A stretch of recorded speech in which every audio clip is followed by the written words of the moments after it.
नमस्कार साथियों, मैं अनीता श्रीवास्तव आपका हार्दिक अभिनंदन करती हूँ। श्रीमद् वाल्मीकि रामायण में आज का प्रसंग है वानरों और राक्षसों का युद्ध, हनुमान जी के द्वारा राक्षस सेना का संहार और उनका इंद्रजित को द्वंद्व युद्ध के लिए ललकारना तथा लक्ष्मण का उसे देखना। उस अवस्था में रावण के छोटे भाई विभीषण ने लक्ष्मण से ऐसी बात कही जो उनके अभीष्ट अर्थ को सिद्ध करने वाली तथा शत्रुओं के लिए अहितकर थी।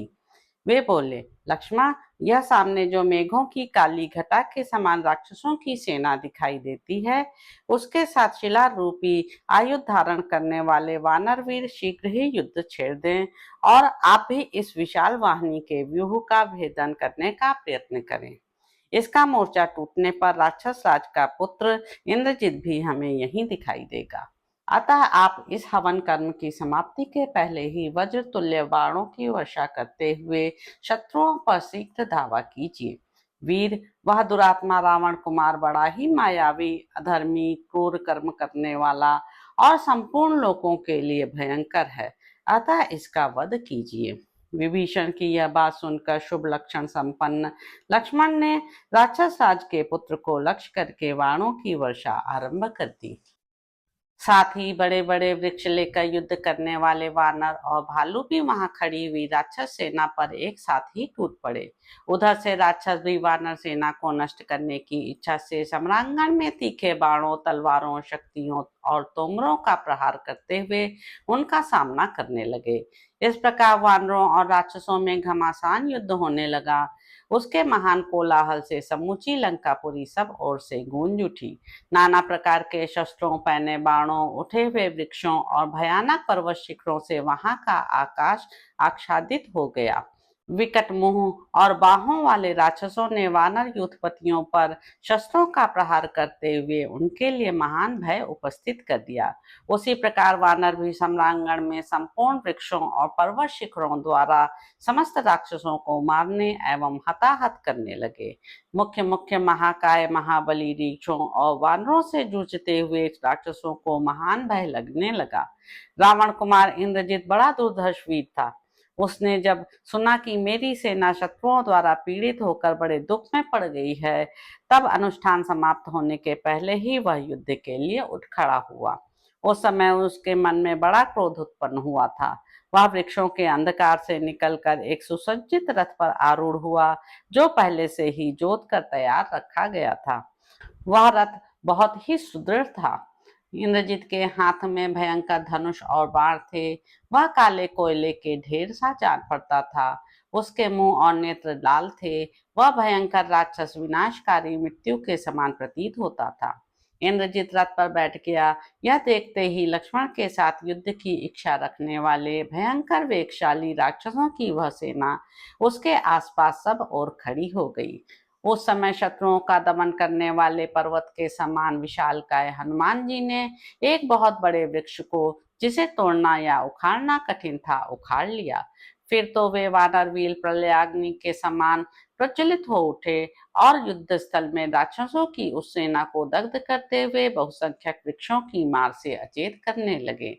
पवन कुमार हनुमान जी बड़े वेग से राक्षस सेना का विध्वंस कर रहे हैं। यह देखते ही सहस्त्रों राक्षस उन पर अस्त्र शस्त्रों की वर्षा करने लगे। चमकीले शूल धारण करने वाले राक्षस शूलों से, जिनके हाथों में तलवारें थी, वे तलवारों से, शक्तिधारी शक्तियों से और पट्टिशधारी राक्षस पट्टिशों से उन पर प्रहार करने लगे।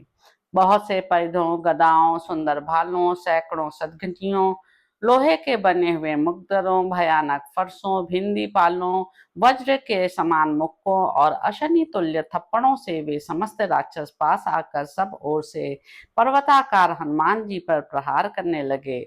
हनुमान जी ने कुपित होकर उनका भी महान संहार किया। इंद्रजित ने देखा, कपिवर पवन कुमार हनुमान पर्वत के समान अचल हो निशंक भाव से अपने शत्रुओं का संहार कर रहे हैं।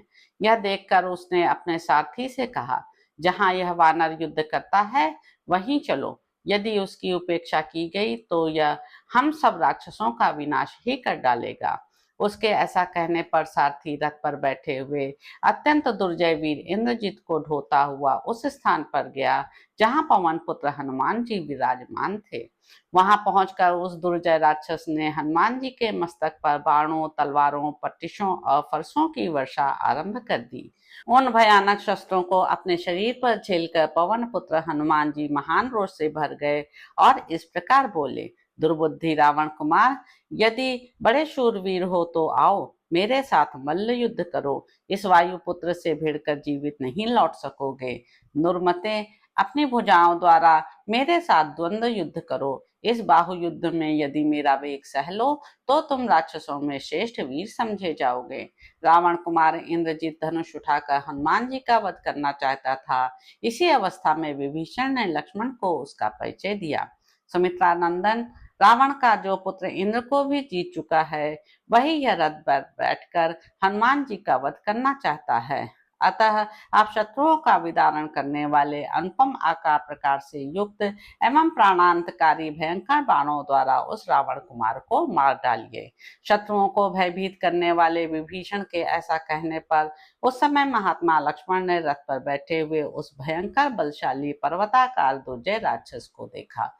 तो इस प्रकार साथियों, युद्ध कांड में निहित 86वां सर्ग यहाँ पर समाप्त होता है। इसके अगले अंक में आप जानेंगे कि इंद्रजित और विभीषण की रोषपूर्ण बातचीत। तो अब आपसे अगले अंक में मुलाकात होगी। मेरे YouTube चैनल संवाद विद अनीता को लाइक करें, शेयर करें, सब्सक्राइब करें। धन्यवाद साथियों।